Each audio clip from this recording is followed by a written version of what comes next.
Hello hello सबैलाई नमस्कार हाया। म तँलाई आज एक चिज देखाउँछु हाया। यो कतिजनालाई थाहा रहेछ? यो क्या चिज हो, यो क्या फल हो थाहा छ?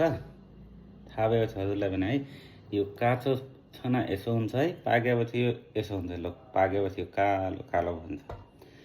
म एक रेसिपी बनाउँदैछु, त्यो काटेर देखाउँछु तँलाई हाया। हेर यसो हुन्छ। यसलाई ट्याक्क यसरी निकाल्यो,